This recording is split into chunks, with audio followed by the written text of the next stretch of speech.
Happy Easter. Happy Passover. Ramadan Mubarak.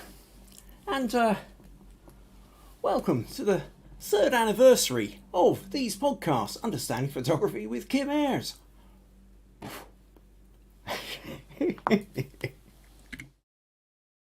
Wrong one. Still can't find that. There. Oh well, so much for getting that timing completely wrong.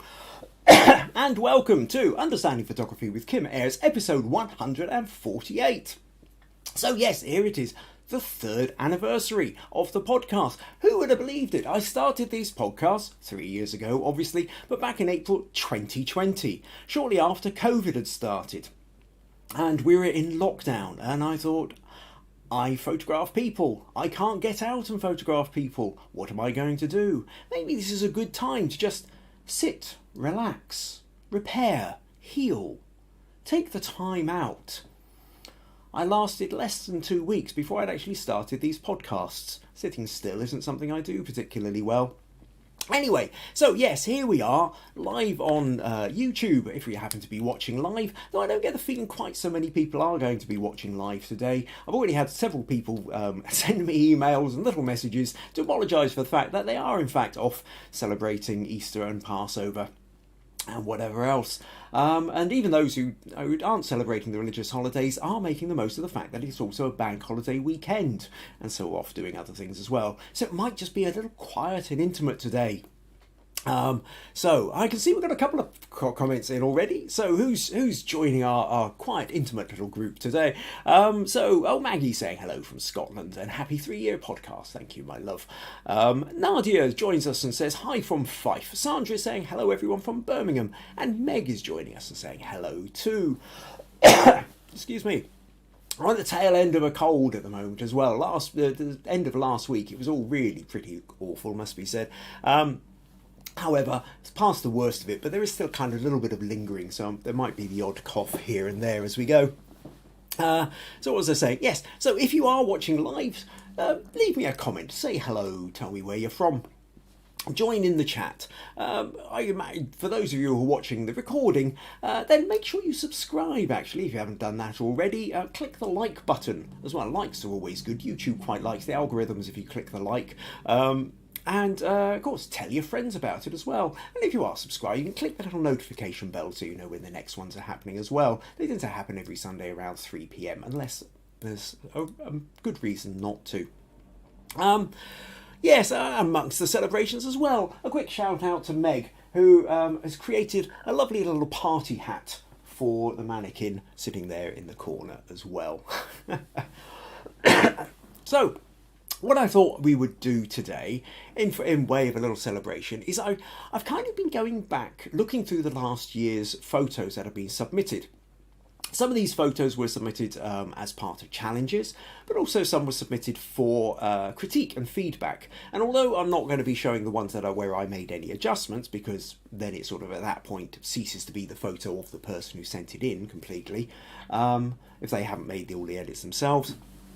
What I am going to do is there are still some photos which, even in their pre-edited state, I was really quite impressed with. So a combination of stuff that was sent in for feedback and stuff that was sent in for challenges, I thought I would go through and we could take a little look and celebrate in some of the photography that's been submitted across the course of the last year.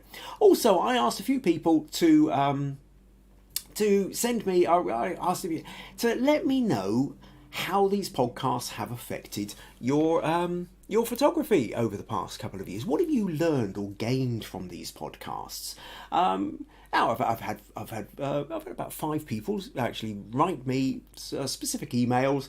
Some of them being quite effusive, which have been rather nice and certainly good for my ego. Nice little smug moment for me too. But having said that, it's whilst of course I revel in the praise, I really do enjoy it, but actually what I'm really most interested in is you. How do you feel you have benefited from these podcasts? I want to know how your photography is growing. Yeah, fine, I'll take a bit of reflected glory, but I like to hear the tales. I suppose part of it is we've reached 3 years of me doing these podcasts. It's quite nice to know if they're having any effect whatsoever. I mean, fine if I'm just a bit entertaining once a week, that's okay. But it'd be nice to feel that I actually had a little bit of impact on photography as well. That's kind of why I set out to do them in the first place. Yeah, so weak crisis of faith on my part, but anyway. Oh, I see Robert's joined us for us. Says, howdy all, from the Salton Sea in California. Obviously not in Texas at the moment, off in California. Right? Sorry you couldn't submit this week. Congratulations on your 3rd anniversary. We're looking forward to seeing 3 more years. And Peter says, hello from Annan. Congratulations on your 3rd year podcast. Well done and thank you. Excellent. Well, thank you both, Robert and Peter. And in fact, actually, Robert said we, so I guess Anne's with him too. So welcome as well. So what will we start with? I think what I would like to do is, well, I'll tell you what, let's just start up. I'll sort of swap between showing you a few of the photos that I've really enjoyed and some of the comments that have been put in. And yeah, leave comments, chat as we go. Let me know your thoughts. If new thoughts occur to you, stick them in. If you want to make any extra comments on some of the photos I show, please do. If you have any questions are always welcome as well. I mean, hey, I've been doing these for 3 years. For me, there's all this experience and things. Maybe there's things you'd like to know. Just drop me a comment, ask the questions, and I'll see if I can answer. Right, okay, so what have we got? Well, I thought I would start off with, actually, I know Nadia's in here from Fife. One of the photos I wanted to show, one of the moments I was most seriously impressed with, I can't remember exactly what, I think it might have been our favourite of the year photos, but Nadia sent in this one as one of the submissions to the challenge, and I have to say this one still blows me away. Nadia, it's an amazing photo. I've got a funny feeling you sent me the original as well.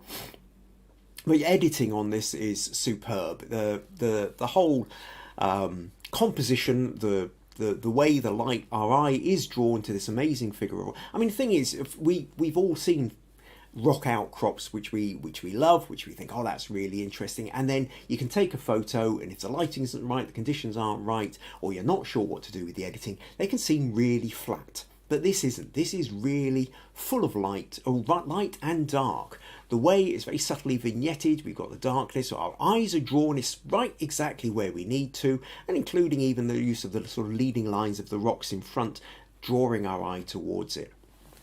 This has to be one of the most spectacular photos I think I've been sent in the last 12 months, so I thought it was probably a good one to start with. So thank you, Nadia, thank you for sending that one in.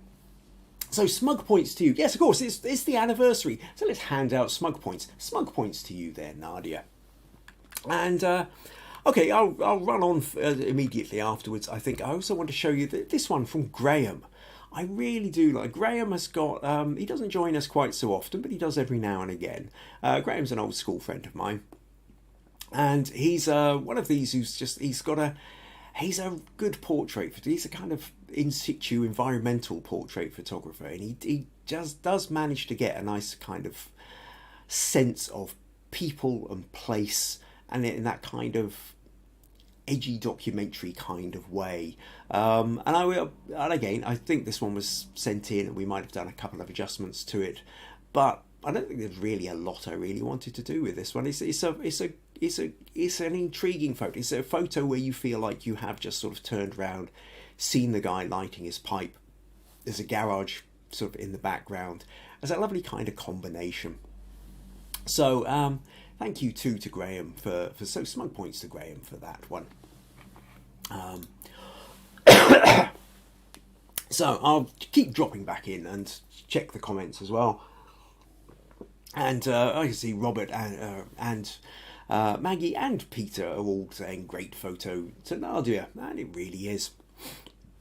Right, okay. So what else are on? Other photos I thought I was quite impressed with. Actually, I really quite like this one from Stacy. Stacy from Hatboro, Pennsylvania. I don't think she's joining us today, but it has to be said, there's something always interesting and fun about these kind of either railway lines or roads that just sort of go on straight for infinity, and your eye is just drawn completely down the track. And the kind of that autumn foliage, I think this one was sent in for an autumn challenge, in fact. The leaves changing, some of the leaves off the trees completely, nice textured sky. That was a really good sense, I think, of, it's just, yeah, one of those kind of photos where it does what you're wanting it to. I mean, this is a good one. So smug points to you there, Stacy. Next photo I also want to show then, I think, is this one from Rosemary. Again, I think we went into a bit of a discussion over this. Was cropped right in from a much further back photo, so in itself it wouldn't actually blow up anymore. But I seem to remember we had sort of talks about what you could do with this. But this sort of baby owl, I mean, first of all, baby owls, hey, aren't they cute? But to be able to even spot it and then find it and then photograph it in amongst the foliage, I thought was pretty impressive. So smug points there to Rosemary as well, I think. And in fact, actually, what I'll do at this point is, I think, excuse me. Rosemary was one of these who sent in. She sent me a quite a long email. I've cut it a little bit, but I still do want to read it to you. She said she'd. In response to my call out last week to this notion of letting me know what you've gained from the podcast, she said it sort of set her off with a bit kind of thinking very deeply about why she photographs. And she went on to say the distilled version of my hours of pondering this question is that understanding photography with Kim Ayres has given me tools to start moving away from taking frustrating snapshots and more towards intentional, fulfilling images that I'm proud of. And I think that's a really interesting point, the idea of intentional photography as opposed to random, just quickly grabbed snapshots. That notion of intention, I think, is so important in the development of our photography. So it's great to hear Rosemary saying that. She goes on, it's helped him enormously with compositional and editing techniques. Hearing the same phrases repeated over and over these past few years has etched them into my brain as I pick up my camera or sit down to edit. Straighten the horizon. What is the subject? Close the gap.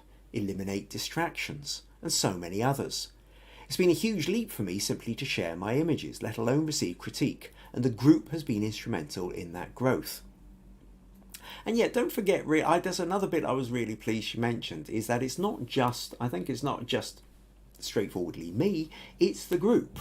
That actually we have got a community here.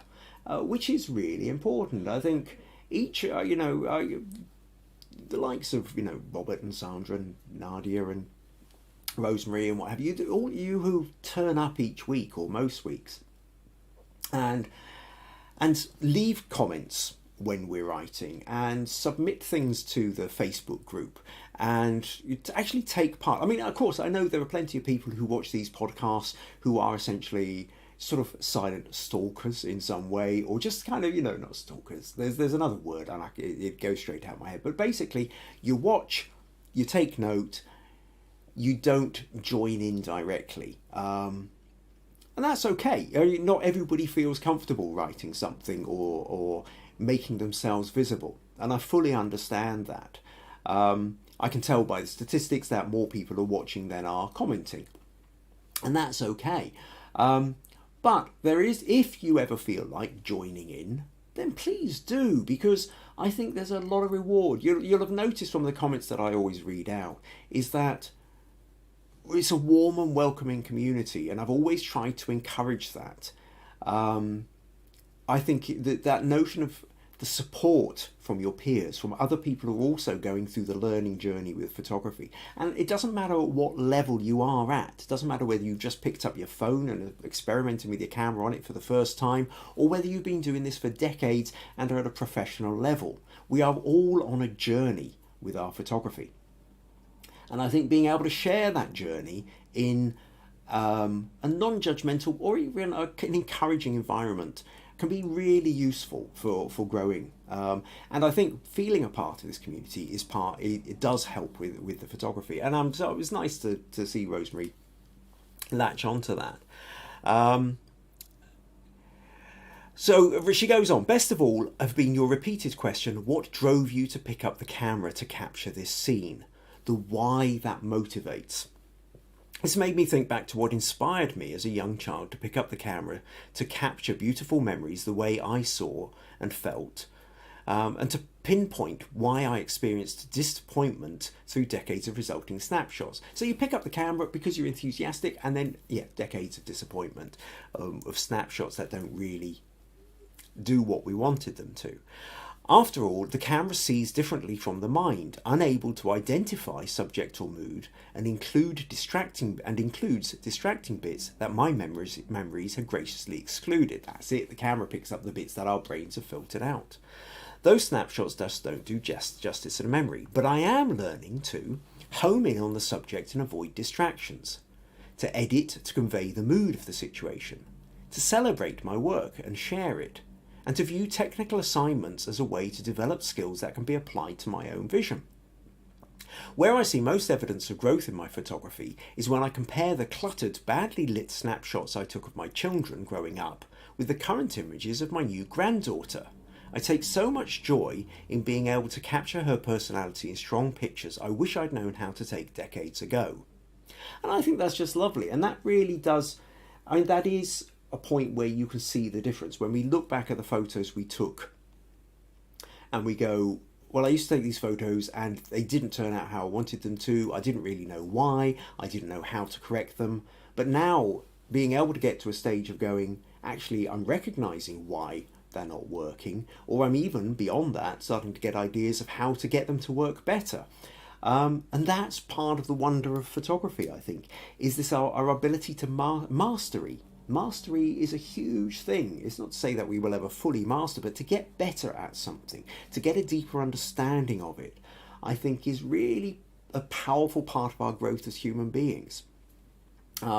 So it's lovely to sort of read and find out that Rosemary's feeling her growth in that. And she says finally, I can see myself shifting to a new phase of learning, which is to give myself permission to create what I personally find meaningful and beautiful, regardless of the opinion of others. It has been exciting and liberating realization that yes, I can do that. And your question has helped me facilitate that mindset shift.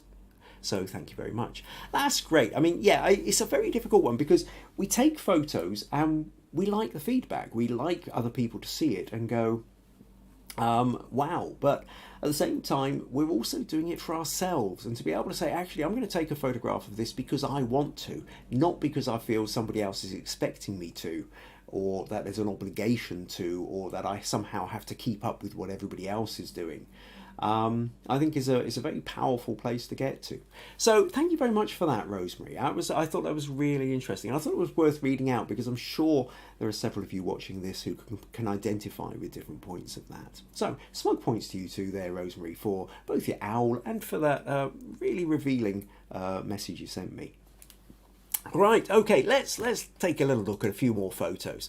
So, next photo I wanted to show, this one from John from Ohio. This now, again, I think we went in and we cropped out a little bit of the foreground and you know, talked about whether we could have done it in a portrait and or in landscape rather than portrait. And there were different ways of doing it. But at the same time, it's an engaging photo. There is something that I really quite liked about this one. So, yeah, you know, when I was sort of putting together, I can't remember how many have I got here, sort of, I don't know, 25-ish, kind of my favourite, you know, photos that grabbed me from the past sort of 12 months of submissions. This one had to be included. So smug points to you there, John. Another one which I really liked was this one from Anne in Texas. And I've got I have a vague feeling did you win an award or got a commended or highly commended or something like that, which I felt was well worth it. A very kind of graphic design level. This you've beautiful silhouette and sort of just kind of two colours really. It's a sort of, you know, shading through from black to orange, and it's it's, I mean, to spot that, to then, you know, photograph it, crop it, edit it in the way that you have, I think is a lovely one. So yeah, serious smug points to you there, Anne. And then another one I'll show just now as well was this one from Janet, which I really quite liked. We remember this one, I can't remember which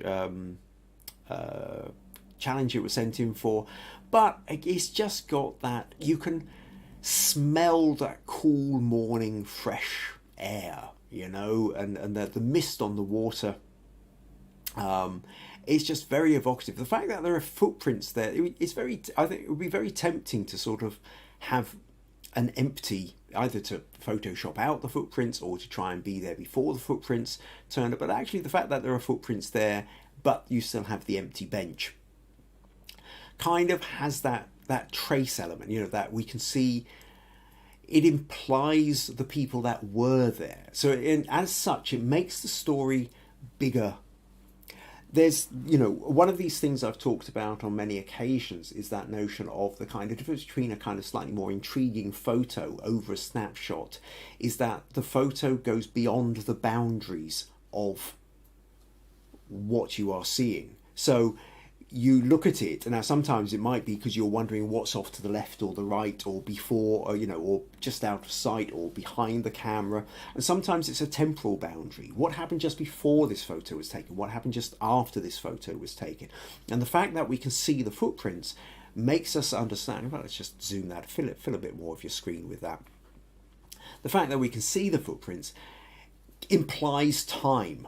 Photography is a snapshot. Photography is a two-dimensional moment in a four-dimensional space. It's not just three-dimensional space, it's four-dimensional, because we move through time, and it's a frozen moment of time. So when we imply time that happened before and time that happened afterwards, just like when we imply space that is out with the boundaries of what we can see, it makes the photo feel bigger.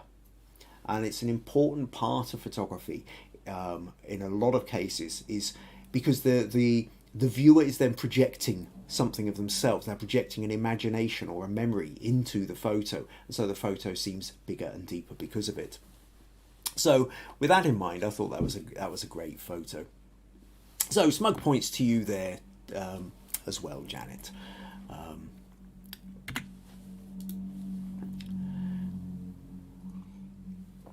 Maggie says, it's so gratifying for you to receive such fulsome comments, especially when I know how important connection is with everyone watching. Thank you, Maggie. Yes, it is important for me. Why do I do these podcasts? And part of it is my need for connection. You know, I mean, we can, why does anybody do anything? We're either doing it for financial needs or some kind of emotional fulfillment on some level, and that emotional fulfillment can be on a whole bunch of different levels. It's not one thing; it's always multiple, complex.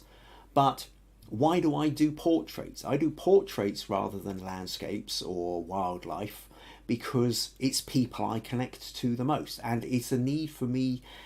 It's an important part of my psyche to feel like I connect to the people that I am photographing. So likewise, doing these podcasts, it's an important part of me to feel that I connect. It's why I do live podcasts, not recorded. The live part is a really important part for me. The fact that you leave comments is a really important part for me. The need to feel connected. And it comes out of this point 3 years ago when I did this first podcast, was the fact that there I was in COVID, in lockdown rather, from COVID, feeling suddenly unable to connect really well with anybody beyond my wife and daughter who we were sharing the space with.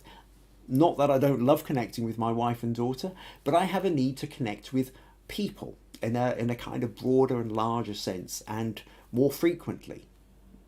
And so, yes, comments, to be able to get feedback like that is really rewarding for me. It does make me feel like I've got that connection. So Viji says, Viji's joined us, so he says good evening. Welcome Viji from India. Amarjeet has joined us, says congratulations. Thank you, Amarjeet, much appreciated. And Viji's also saying congratulations on the 3rd anniversary.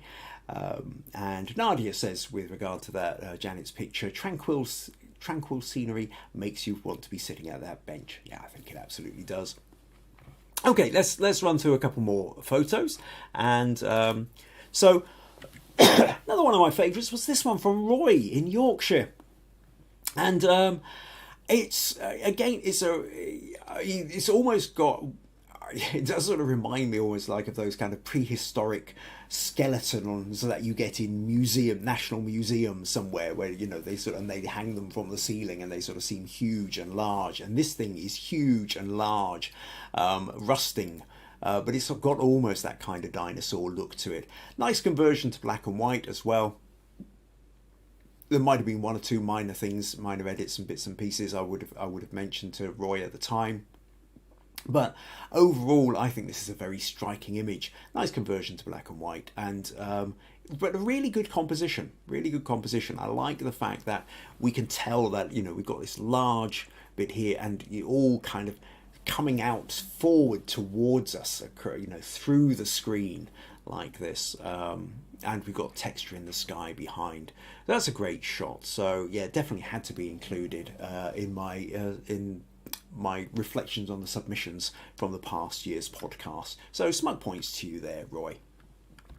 Another one I wanted to mention actually was this one from Alex. Alex joins us occasionally. He kind of does tend to send in for the challenges, although we haven't done many challenges this year or in the past sort of 3 or 4 months. Got an idea for that. Stick around. I will talk about that at the end. So this one from Alex, though, again, it's nice, that notion of when you're doing your wildlife photography, the background is blurred out enough so that, but it's also nicely framed by the twig itself. So, and nice little use of diagonals as well. Even though the bird is sitting still, the fact that the branches sort of move at this sort of diagonal level, give it that sort of sense of movement, or that sense of anticipation of movement as well. So that was a fun one to send in. So smug points to you there, Alex. And also the other one I'll mention in this little bit here is this one from Amarjeet.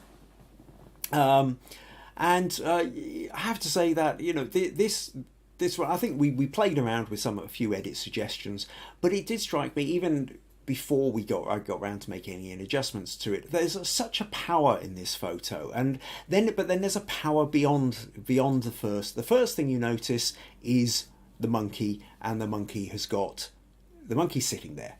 Then you might almost very quickly notice the fact that the monkey's got a collar on and is chained, and there's a piece of rope coming off, and the fact that the monkey is looking down as well. So there's this sort of whether it really was or not, the fact that it's looking down feels like a very submissive posture. And so there's sort of sadness, a sort of sense of melancholy, a sense of sadness that comes with the idea of a chained animal. You've got people in the background as well, so you're aware that this is a street scene. But then, and this was the bit that really nailed it for me, this is the bit that got me, is only on a second glance did I then notice these little fingers coming up here and the little hand coming out, and then you realise that actually there's a little baby monkey sitting in mother's lap. And the fact that actually looks like there's a tension on the breast there, so there's a possibility that the baby is even feeding at the same time. And so this isn't just a monkey sitting there looking sad while being tied down. This is a monkey who has a little baby with her as well. It's quite possibly feeding, and it is so moving. It is so powerful. It's such an amazing photo. Again, crop wise, it's probably too much at the top. At the bottom, we can play around technically. I think when you come in closer, it's a more powerful photo. But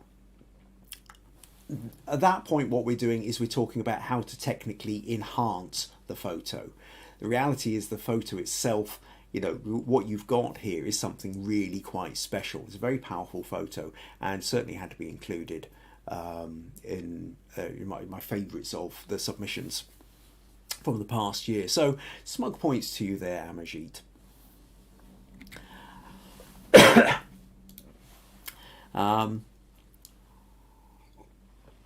And a couple of extra comments there. Viji says serene one. Nadia says great shot, Roy. And Viji also says great one, Roy. Meg says I feel like I'm incredibly proud I'm an incredibly proud daughter to you, and also you are just an incredible podcaster. Well, that's lovely, Meg. Thank you. That's really lovely. I appreciate that.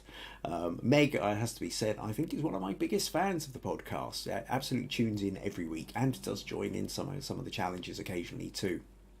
But it's always incredibly supportive, and that's always very much appreciated, as is my wife, Maggie, who's also, I couldn't do this without her and her support and her love as well.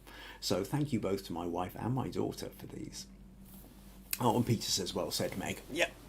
Actually, okay, maybe that was a point because Amarjeet also, I will just say, Amarjeet sent me an email earlier today. He just said, congratulations for the 3rd anniversary of the podcast, and he also let me know how much he appreciates the knowledge that I give away each week. And again, for all the reasons I said earlier, I greatly appreciate that kind of feedback as well. So thank you, Amarjeet, much appreciated. Right, okay. Let's take another look at a couple more photos here. Photos which I thought were fun and were worth, So I mean, this one, remember, from Andy. It's got it works on so many levels. Now there were a couple of little minor edits and what have you, which I remember where we went through and made a couple of slight corrections, but beyond that, I mean, really, the mood and feel of this, the part of the problem for me is where I can see that there's one or two little problems, I kind of can't unsee them.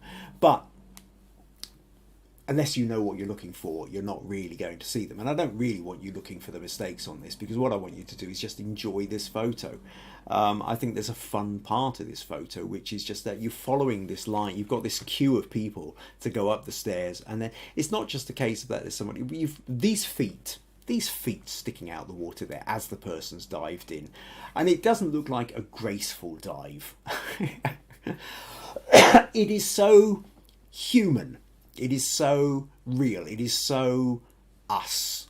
It is not athletic, it is not gymnastic, it is not Olympian. This is just people, ordinary people, out having a fun day, climbing up, jumping off, splashing. It's just a lovely capture, but really great leading lines, that the whole way that you just follow the line. You see these people in the foreground, you follow the line up, the steps curve you round, and because it curves you round, and then you notice the feet, and it just brings you back round, and then from the feet you kind of curve back round to feet over here, which brings you back up. So it's a beautiful. So when I've talked before about the notion of containment within a photo, of where your eyes are going, this keeps you looping round inside the photo rather than throwing you off out the side, through the outside. Beautifully observed, beautifully captured, beautifully composed. So great one there, Andy. Definite smug points to you for that. Another photo I remember this one from April. Now we did play around. I remember one of the problems here I said is that essentially that it was difficulty in finding what the kind of key story was, and that actually we could section it off and find 2 or 3 different kind of key stories with it. But it's one of those things where very often when photos are sent in for critique, I start looking at them with my critique mind on, and so essentially I'm looking for, how can we take this? How can we improve it? How can we chop that bit out, remove the distracting elements, focus in on the story? And that's, that's what these podcasts are all about. Understanding photography, how to improve our photography.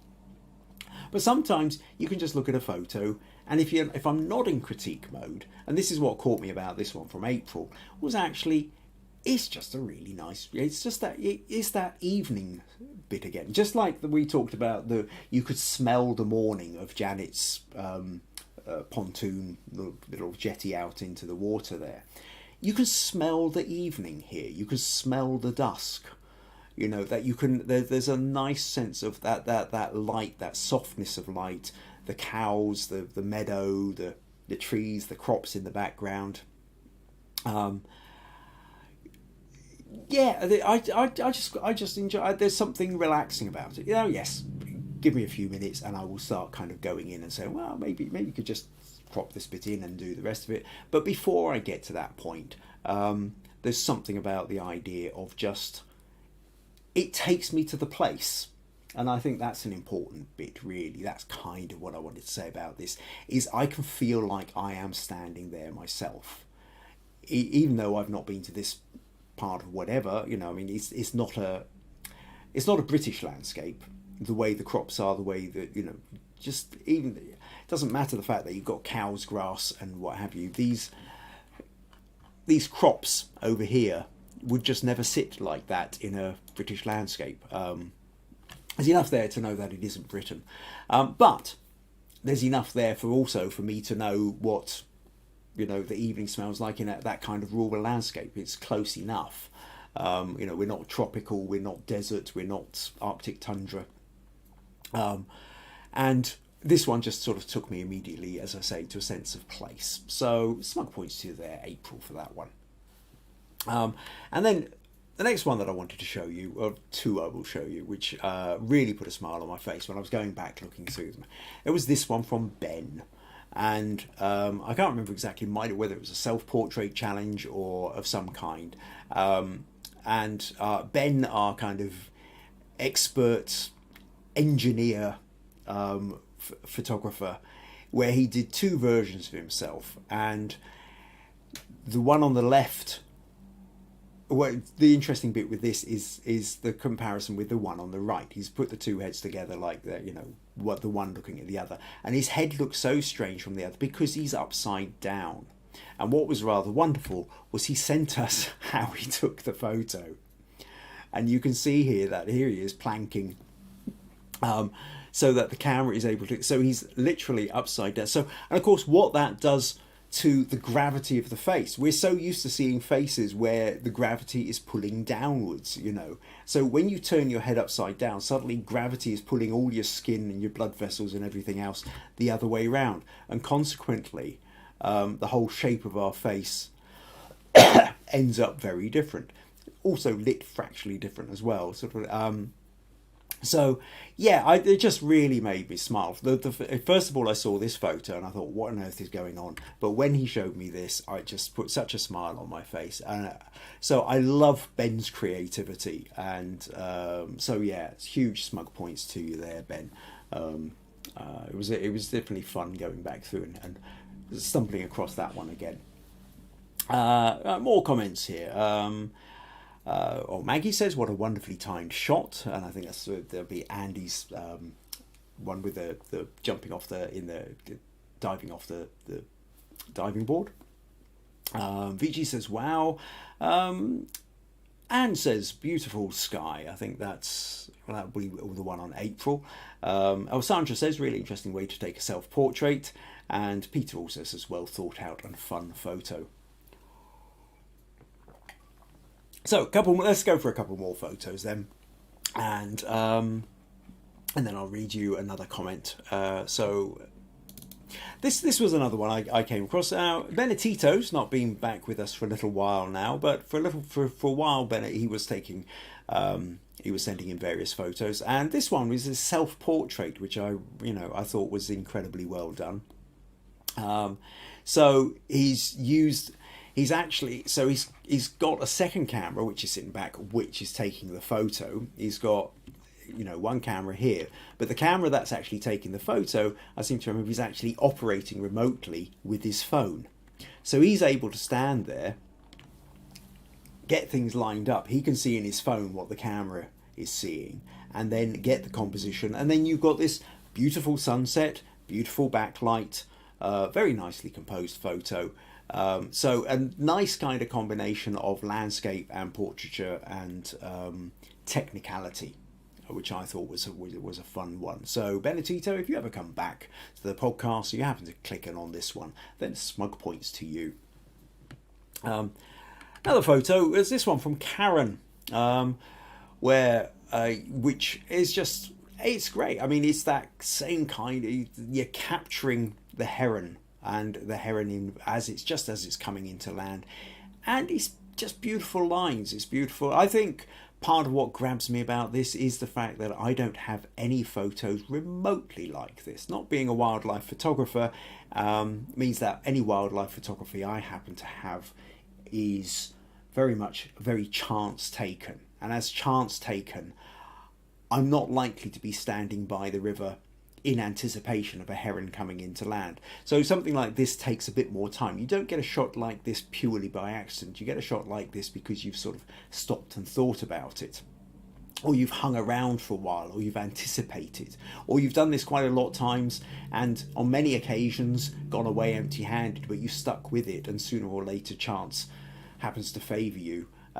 Because you start recognising the conditions, is that if you're in enough places enough times, sooner or later you're in the right place at the right time, and you happen to have the right settings on the camera, and you get this. And I thought this was a particularly impressive photo, so yeah, smug points to you there for that one, Karen.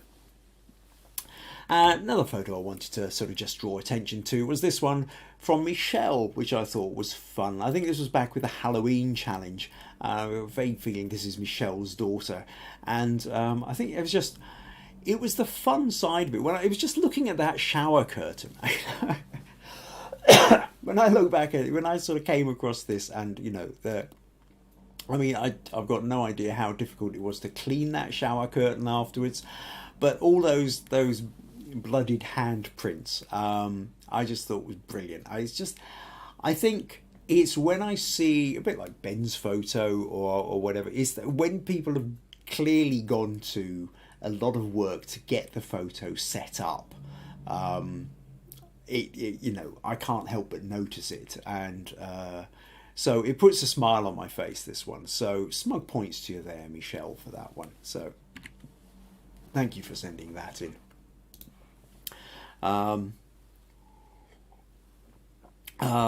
What else we got here? Robert says, I always thought the upside down portrait was a brilliant idea. And Sandra says, lovely sunset. And Viji says, Ben's photos are always a class apart. So what else I write? So Sandra also sent me a message earlier this year and said, I would like to share what I've learned from your podcast, which and she says, firstly, the amount of time and thought required to take a truly amazing photo.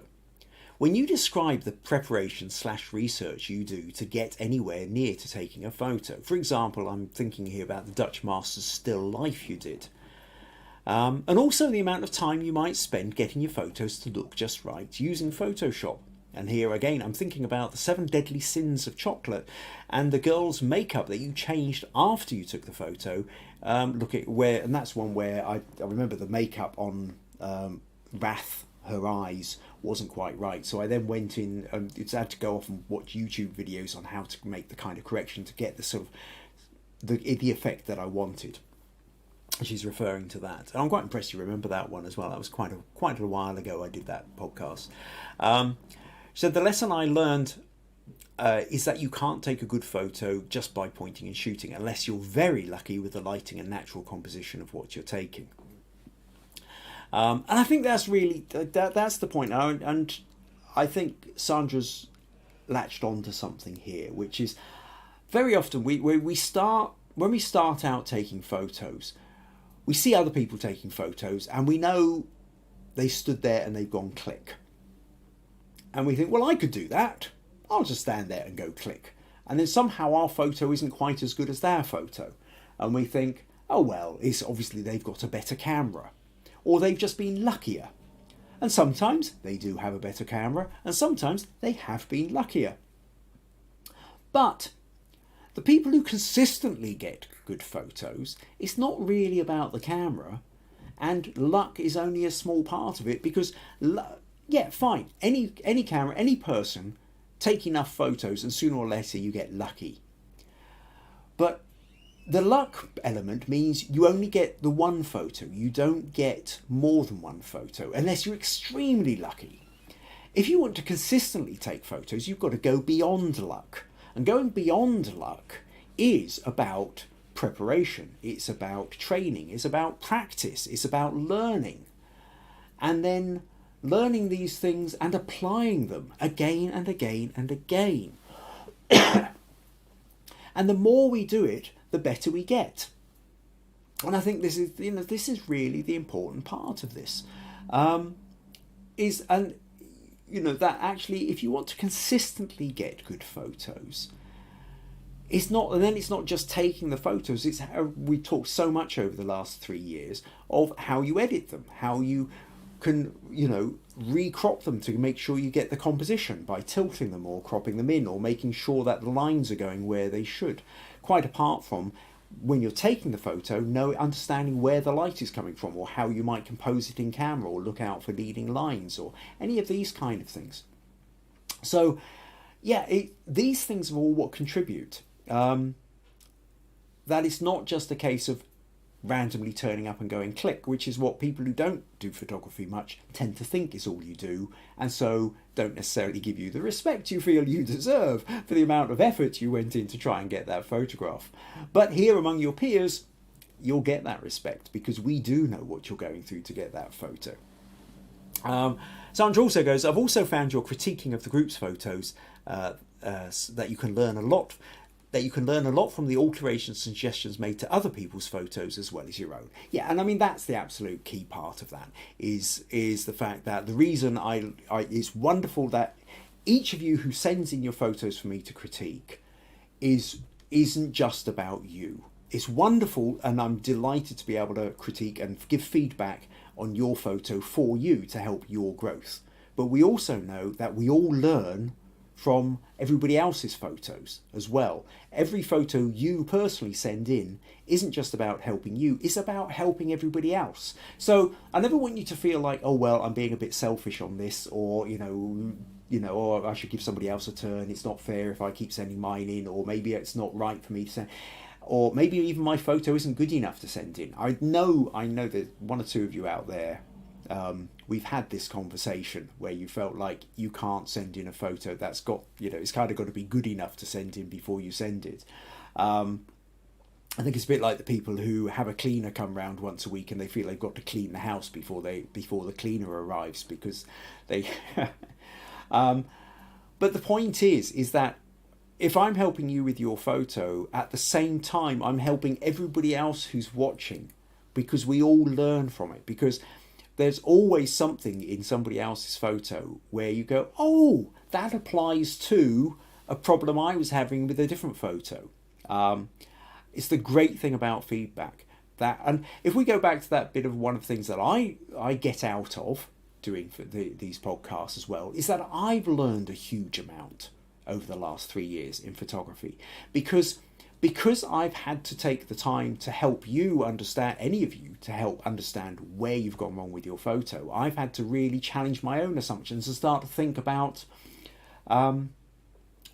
why isn't this photo working? What can I do to correct it? What can I do to improve it? What can I do to enhance the story, or any of these bits and pieces? And then there has been so many times subsequent to that where my own photography, I've suddenly got past the problem because I've suddenly thought, oh yeah, actually this is the same problem I was helping Robert with 3 weeks ago, or this is something that I did with Sandra 2 years ago.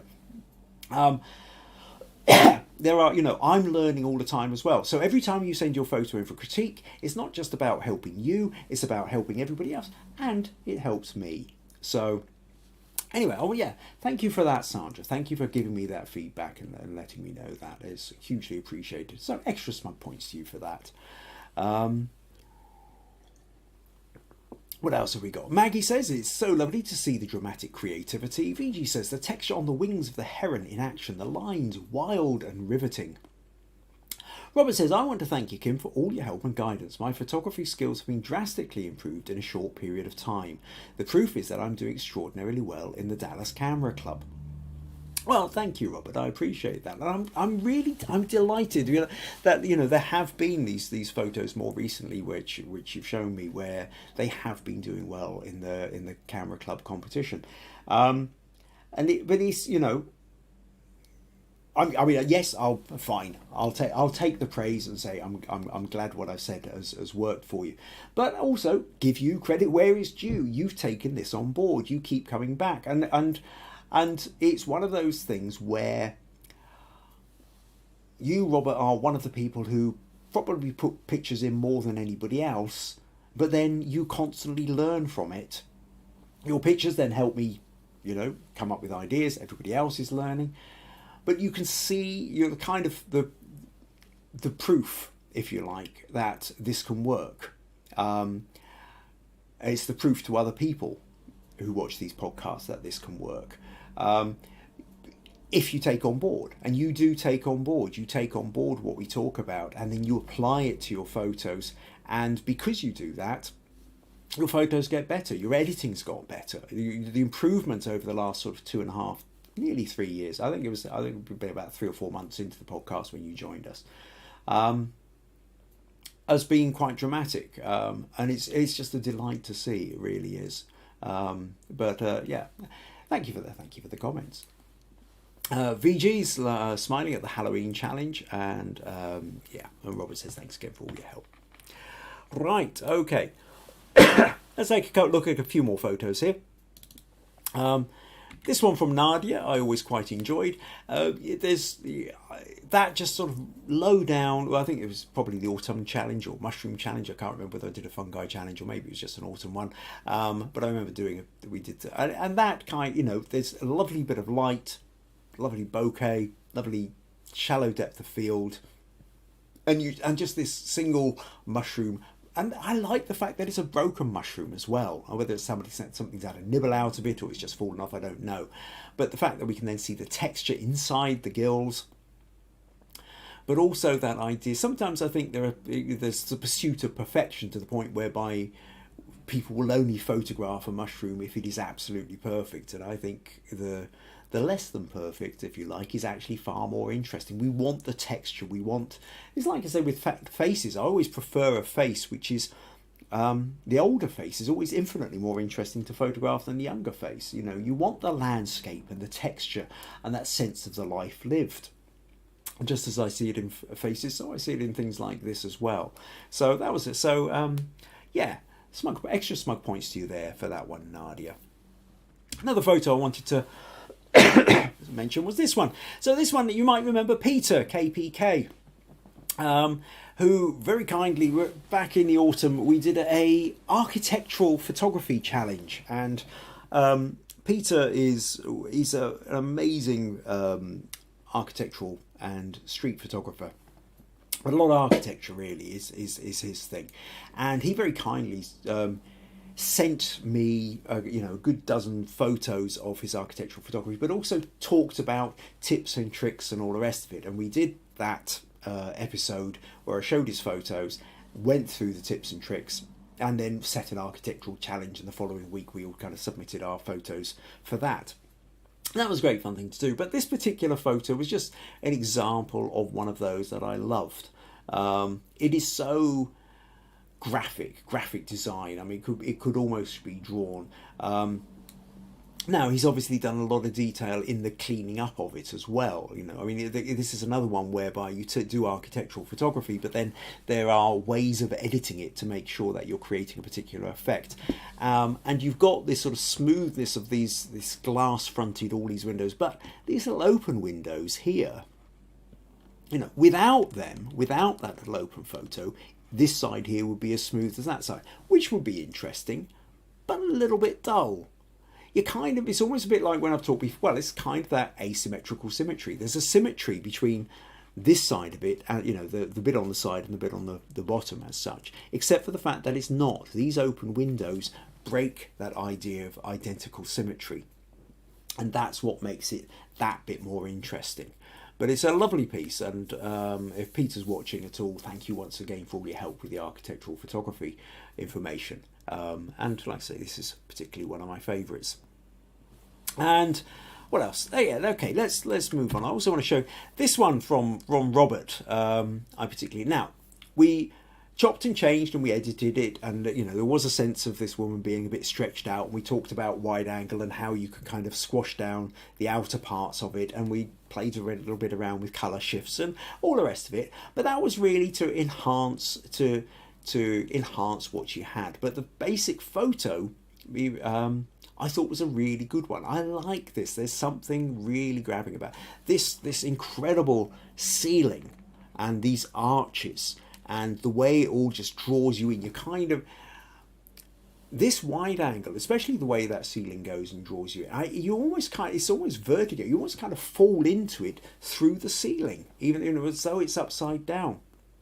But it's just, it really draws you in. And then having the figure in the foreground helps give you a sense of scale. Now, yes, we played around with the fact that unfortunately the figure has become a little bit stretched, and what have you.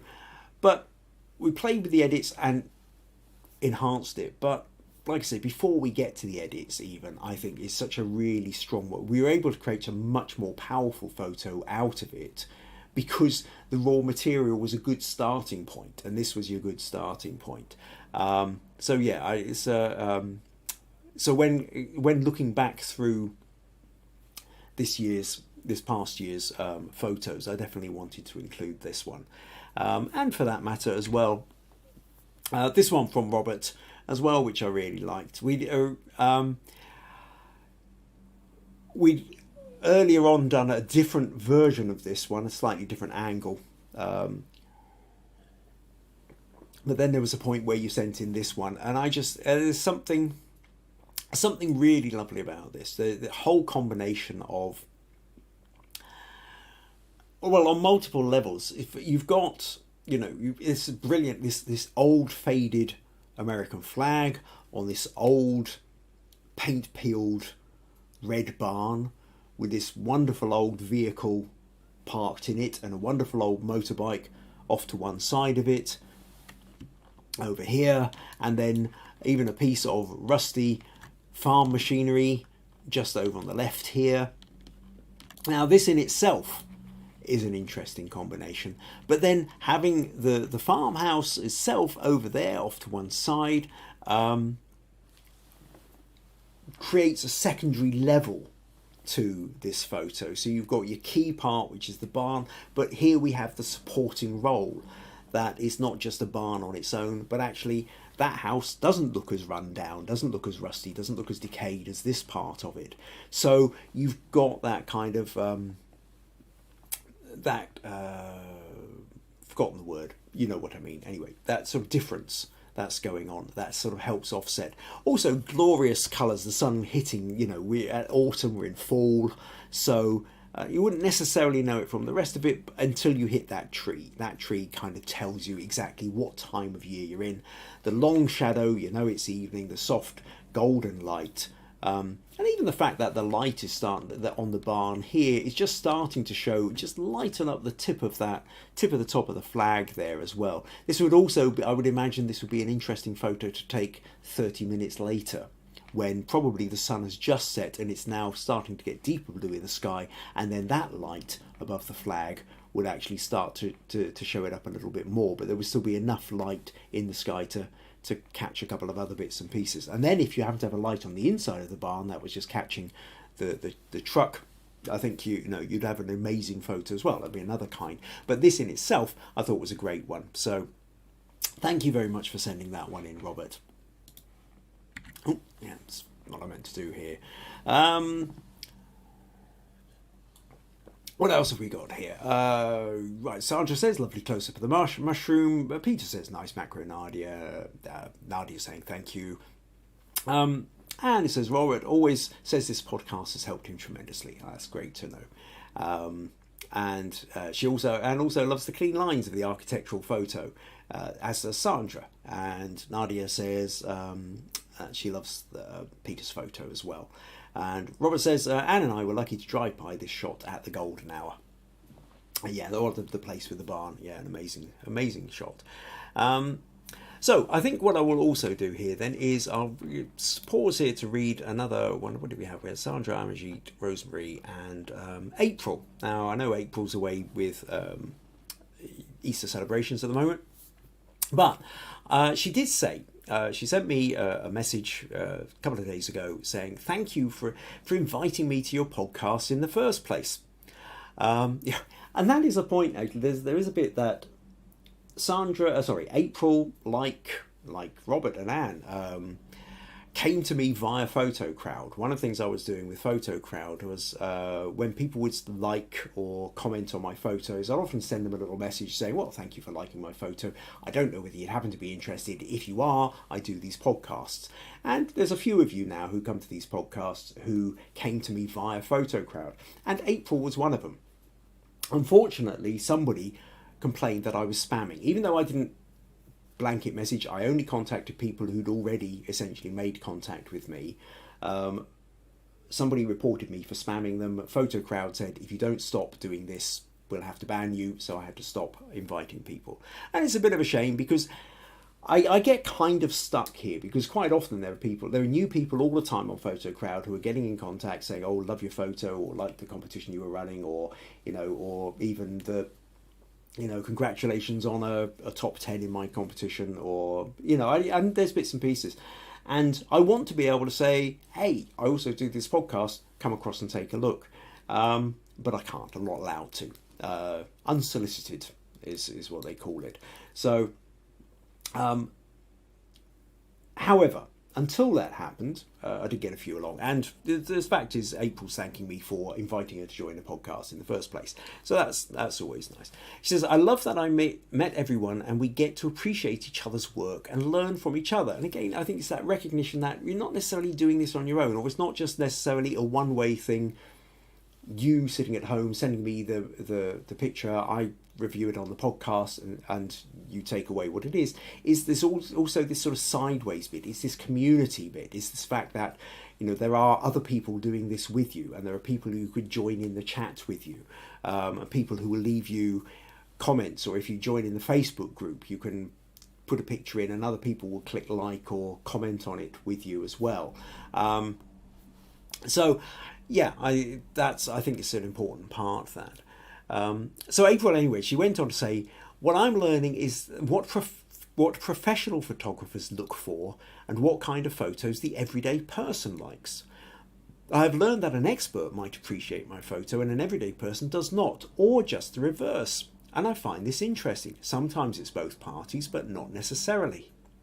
And I think that's so important. We've talked before, in fact, I think I've done 2 or 3 different podcasts before now, talking about the difference between when you're putting your photos in for contests or competitions or judgment, and you're putting them into places which are judged by experts or experienced photographers or professional photographers, or you're putting them in for crowd voting sites where they're mostly being judged by people who are not so experienced with photography and are looking for different things.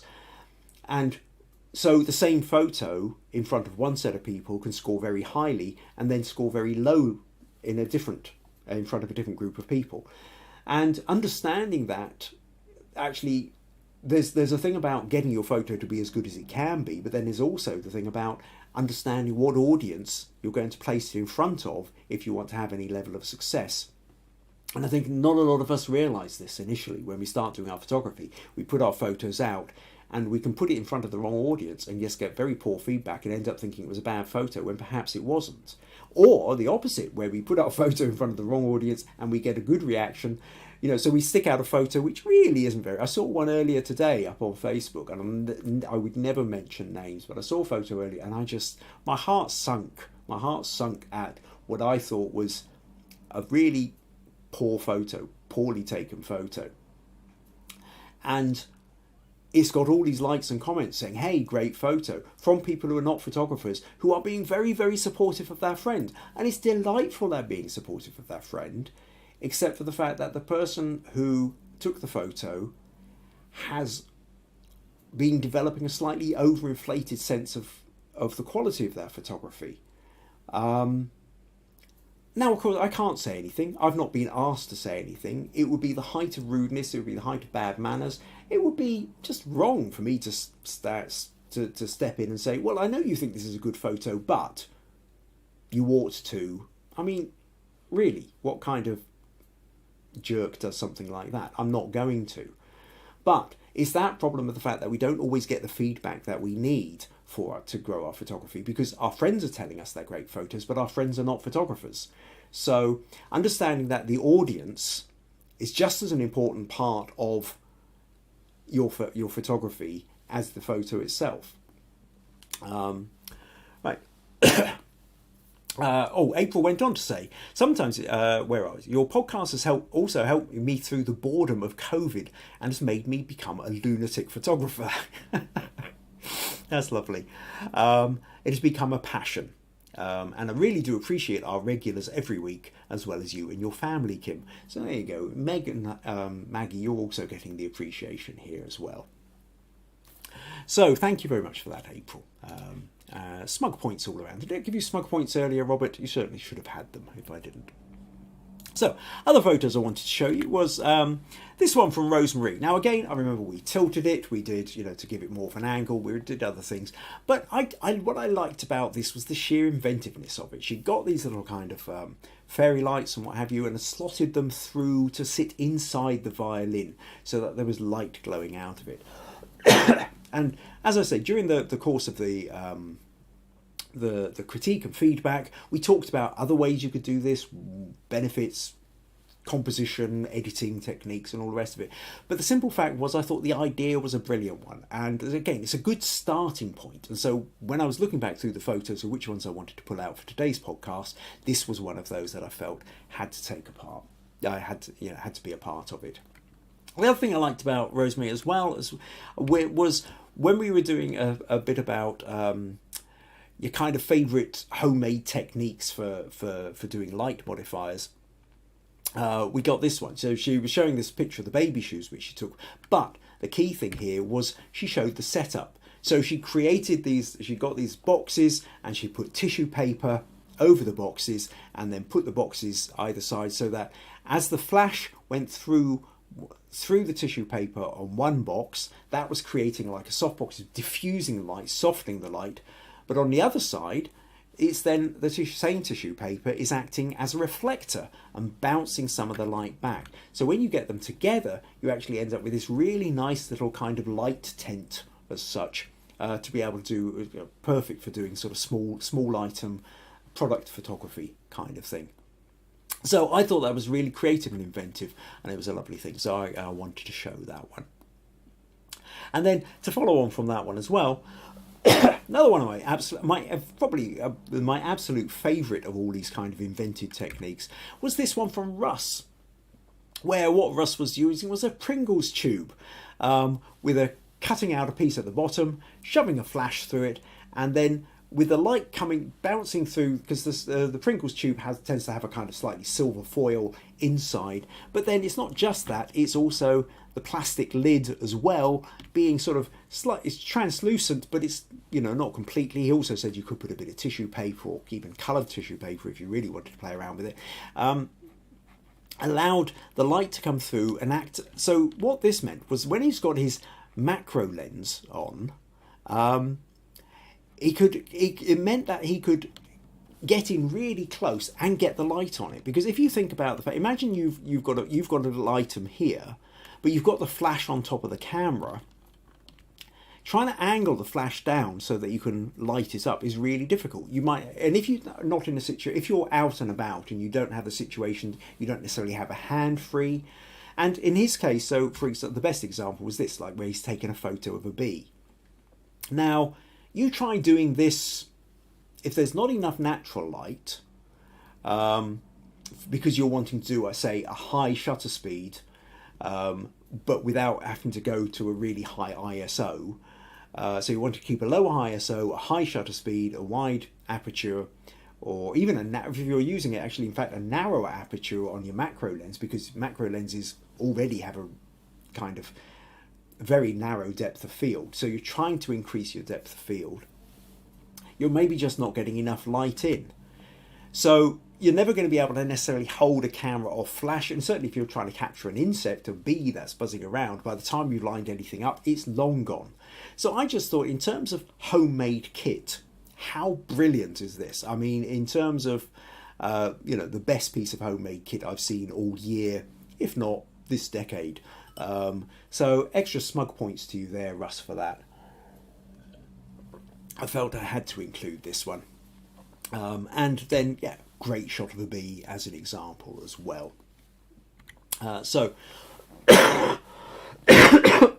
excuse me.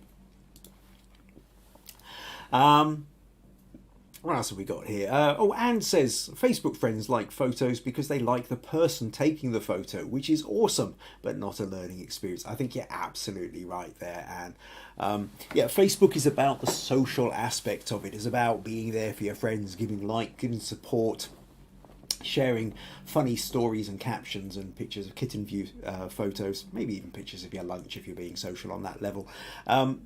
but yes, it's not the place to learn. Your mates aren't. No, if your mate, unless you're hanging around with professional photographers who are prepared and you've asked for critic, and that's the other thing I think is the asking for it. Why do I not leave a comment? It's because I haven't been asked to leave a comment, because it would be the height of rudeness, because I'd be a real jerk to. Most people are putting their photos up on Facebook because they're looking for a bit of praise. They're wanting their friends to turn around and say, hey, good stuff. Let's face it, we're all going through multiple things. I love the phrase that there are two kinds of people in this world, those with mental health problems and those who are in denial. Okay? We're all struggling. I defy you to find anybody who isn't struggling with something. Sometimes we just want somebody else to turn around and say something nice. We stick up our photos, and that's what our friends are doing. They're turning around and saying something nice, giving us a little dopamine or serotonin hit or whatever it is to make us feel good, and that's lovely. But you could have a whole bunch of photographer friends, and if they're being nice, they won't come in and tell you what's going wrong, because you're not looking for somebody to tell you what's gone wrong with the photo.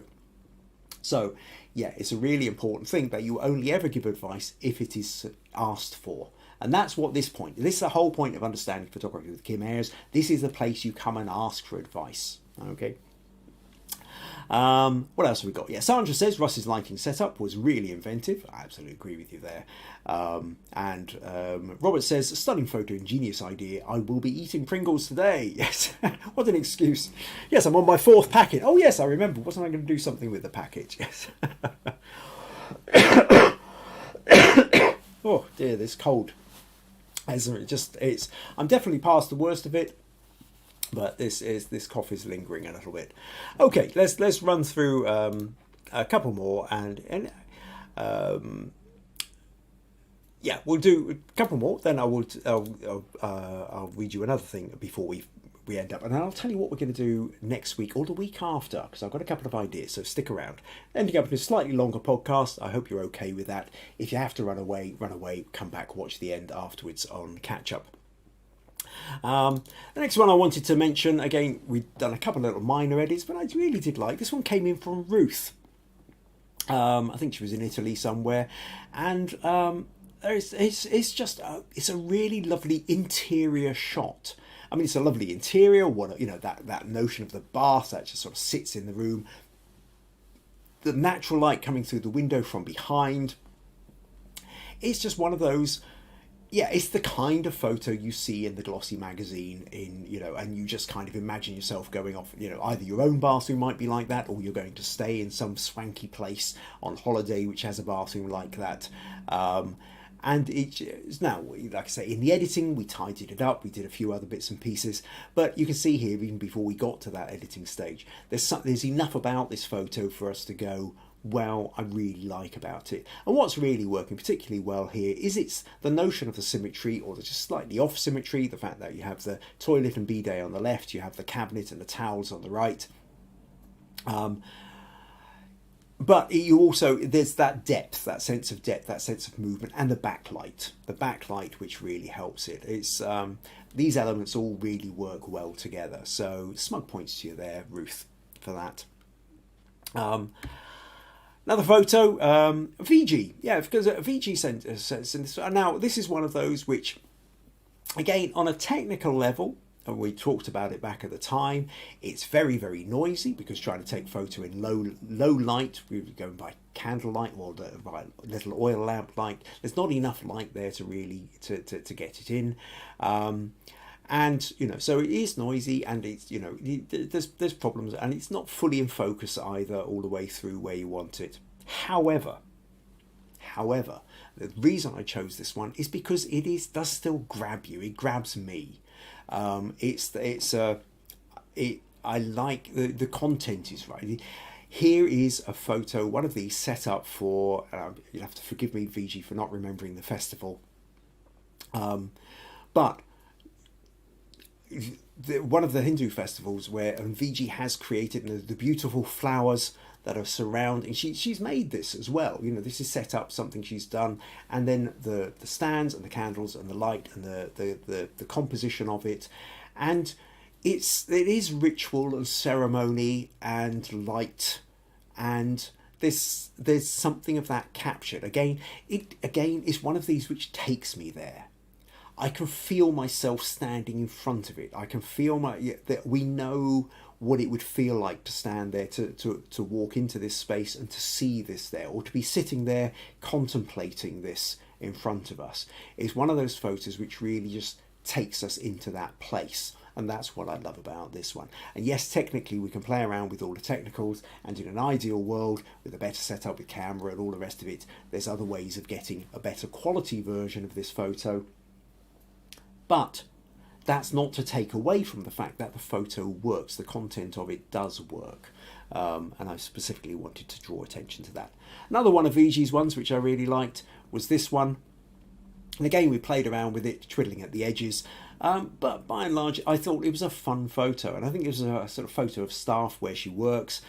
And the fact that they're all silhouetted against this background. But you have all these different shapes going on. And there's sort of multiple stories within it. First off, we've obviously got the guy pointing up. And then this person here, it looks like their eyes are following up to whatever he's pointing at. These two look like they're in conversation. This one's in conversation. This one's either scratching his nose or picking his nose. We're not sure which. These two sort of standing on the outside like they're not fully involved but might want to. These people here in their conversation. It's just that it's that lovely bit of just people, whether they're waiting for Viji to get the camera right or they just happen to be standing there or whatever it is, you get a feeling of lives going on. Lives happening, people doing things, and everything from being involved in the conversation to pondering their own thoughts to maybe sitting there in anticipation, wondering what they've got to do next and they're not certain about it. All these human emotions that we all experience, and they're all in silhouette. Because they're all in silhouette, our brain is sort of filling in the details as well. So it's a very engaging photo, and I thought it was a lot of fun to do that. So thank you for sending that one, for sending that one too. So smug points to Viji. Another thing to say smug points to Viji is the fact, actually, I'll tell you what, we'll come back to that, because one of the things I also want to say is this morning, actually, Viji did send me a message as well. And Viji said, first of all, congratulations on the 3rd anniversary. It is a challenging feat to run a podcast for 3 years. Absolutely. And thank you for recognising that, yes. I think there are various podcasts around.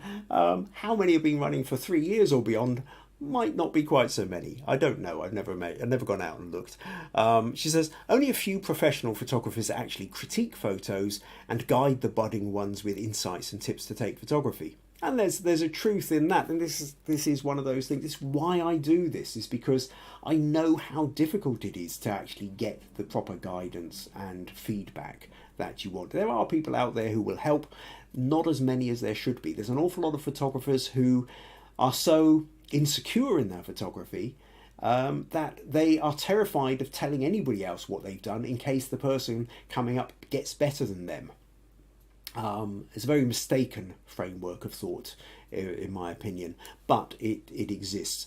So but I think it's important. But I'm pleased to be able to pass on the information and to help people. But yeah, you're right, few people do. And Viji, and this kind of echoes back to when I opened with Rosemary's things, Viji also says, whenever I now aim with the camera, I hear Kim's voice. Give it room to breathe. Step back. Look for the leading lines. You do not need an expensive DSLR. Your mobile has a powerful camera. What you actually need to understand is composition. And yes, and I'm pleased about that. Sometimes I fear that I can feel a bit like a broken record. There are certain phrases like give it room to breathe, look for the leading lines, where's the story, all these kind of things. Am I just saying the same thing too often? But then I remember that not everybody watches every podcast, that everybody who watches these podcasts, there's at least a week between each podcast, that I don't say the same thing every podcast, that there might be a month ago or past or more before saying a particular phrase. But it's important, I think, that if some of you are starting to get this into your head at the point you've got the camera in your hand, then that's really useful. Because I have to do this thing when I'm taking photos. It's a case if I take a photo, I look in the back of the camera and I think that's not working. what isn't working, how can I correct it? And for me to start thinking immediately and go, well, actually, what do I need to work on the diagonals? What do I need to do with the leading lines? Do I need to change the light? Do I need to give it room to breathe? These things are useful to have in your head. So if my constant repetition is getting it into your head, then good. I'm glad. Viji says, I started watching from your third podcast and right through to today. I try not to miss it, and if I ever do miss one, I will watch it on YouTube. I wish you many more years of mentoring and many more years of learning. So that's lovely. So thank you, Viji, for that. Yeah, Viji has been, again, they're pretty much right from the start, just 3 in, as she says, when she started watching them. But like Robert, has also been one of those who's consistently put images in for feedback, but also on the back of that, we've consistently seen the growth in your skills, in your understanding and your ability. And it's just been a delight to watch you grow as a photographer, Viji. And you've been such a core part of this community. Hugely grateful for that. So thank you. And extra smug points to you for that. What else have we got? Oh, Sandra saying, what a beautiful bathroom. And Peter says, nice one, Viji. Okay, a couple more photos and then I'll talk a little bit more about next week and the week after. So just two photos I wanted to end on. This one from, excuse me, from Andy. And I'm aware actually we are cutting off a head is sort of sitting there behind me. But another one of Andy's here where I thought it's fun. Now Andy Holloway, just go and take a look at his website. You can look up Andy Holloway photography, you'll find his website, and particularly his TED project. So the TED project is where he's following a bunch of teddy boys. I mean, teddy boys were the mean guys, the cool guys of the 1950s. And you know that the absolute attention to detail with their outfits, the slicked back hair, all this. Of course, the guys who are around there are all now mostly old men. But the fact that they will still dress up, they still take and will get together and have the gatherings. And Andy's got a whole series of photos where he's been following these guys over a number of months, if not years. They're a beautiful set of photos to look at. Well worth. Go and check out Andy's website for that. So I wanted to include this one. I mean, again, I think with this one I talked about cropping slightly, creating different stories, but it's just really there's such, you know, these guys, the laughter, the comfort, the familiarity, you know, whatever's going on, whatever's just been said, this guy's laughing, everybody's looking at him. Maybe this guy's just said something that set him off. It's that look on the face, the laughter there, the smile over there. These guys are old friends. They'll be taking the mickey out of each other the entire time. There's a lot of fun. There's a lot of you sense the warmth between these guys as well. And I think that's just beautifully captured. So thank you, Andy. Smug points again to you for this one. And the one I wanted to end on, as I was going back through the photos and I was looking back through the year, and I thought, and I had to include this one. My daughter Meg, of when she was doing her for the selfie challenge. So the photo behind her on the wall is a photo I'd taken of her several years before when she was just finishing off an ice cream. And if you're looking closely, you can just see the bottom of the ice cream cone. This were afterwards, I mean, I grabbed it at the time. Afterwards, I was wishing I'd taken a photo of her when she had a bit more ice cream left on it. Too late at that point, but I still loved the way she was looking over her glasses straight into the camera. And when Meg decided to join in the selfie challenge, she also decided to take a photo of herself next to the photo, looking over her glasses in the same way. So you're creating the echo of the echo. And then quite nicely, I quite like the fact that her phone, where she's looking in that, is then also reflected in the frame as well. So you can also see another picture of her and a picture of theirs. So essentially you get 4 megs for the price of 1. For this one. So as a self-portrait challenge, I thought it was excellent. And of course, because she's my daughter, never fails to put a warm smile on my face as well. So no collection of photos over the last year would have been complete without me including this one. So smug points to you there, Meg, absolutely, and for also being my #1 fan. So I hope you've enjoyed that. I hope you've I thank you for everybody who's turned up or watching live. And thank you to those who are watching it afterwards as well. I've enjoyed. It was a treat for me to go back over this past 12 months to relook and find again some of these beautiful photos that have been sent in. Some of them completed, edited, put in for challenges, and some of them, even before we got round to making any adjustments to them on feedback, there was something precious about them. There was something that grabbed me about them, and that's been rather lovely. So thank you to everybody who took part. Smug points to all. Thank you to everybody who's turned up. Extra smug points for those who are live, but even a couple of smug points for people who are now watching the recordings. I'm going to see, got a few more comments here. Where are we? Sandra says, great Teddy Boys photo. Maggie says, Viji is such a wonderful supporter and advocate for the podcast. And brilliant, Meg. Robert says, great photo, Meg, super charming and cute. Peter also says, nice one, Meg. Nadia also says, lovely picture of Meg. And Meg says, thank you all so much for your kind words. Lovely. Okay, so that's, okay, thought of it, 3 years now of these podcasts. Certainly when I started out, I had no idea these would ever last this long. I thought lockdown was just going to be for three months. Now, what I wanted to say is, just before anybody runs away, next week I will do, because it's slightly too short notice for me. I had an idea this morning, but it's too short notice just to set up for next week. So next week what we will do is we will do another feedback one. Get your photos in. I've got space for up to four photos, and one of those slots has already been taken. So another 3 photos. Get your photos in for next week's podcast as soon as you can, if you want, and we'll do for feedback. So straightforwardly, if there's an aspect to your photography or there's a photo you've got that you would like feedback on, I will do my best to help you. Whether it's the editing, the structure, the composition, the narrative, any way that I can. Or if you have particular photography questions, make sure you ask me the questions. Again, you can all go to the Facebook group, Understanding Photography with Kim Ayres. Leave it there, or email me, kim@kimayres.co.uk, and let me know what your sticking point is.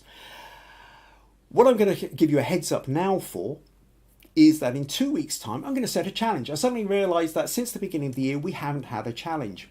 And for anybody who has been following me on Facebook, what you might have noticed is the last 3 banners that I've had for my own personal Facebook page have all been taken with my phone at low level, ground level. They've been. I've had a picture of a crocus pushing up through the snow. I've had a picture of daffodils coming out, and I've currently got one of a dandelion. But with all of them, I had my phone down at ground level to take the photo, and it suddenly occurred to me, ground level. I think ground level photography is a good one. So for 2 weeks' time, so that will be episode 150, I'm going to set a ground level photography challenge. So get your thinking caps on. So next week, as well as giving feedback to photos, I will put in a couple of examples of photos as well and set the challenge proper. But I'll be wanting your submissions in before episode 150, which is when we will then go through the photos, see if we can inspire each other for ideas of what we could be doing for ground level photography. So that pretty much brings us to an end. Last couple of comments here. Robert says, thanks again for letting us into your world and seeing how we can improve our photography. And also says, thanks, Kim. Viji says, thank you, Kim. Karthigai, sorry, that's an I at the end. Karthigai is the name of the festival. Thank you, Viji. Right, okay, so thank you very much. Enjoy the rest of the week. Get your photos in, and hopefully by next week, the worst of my chesty cough will have gone as well. Look after yourselves. Cheerio.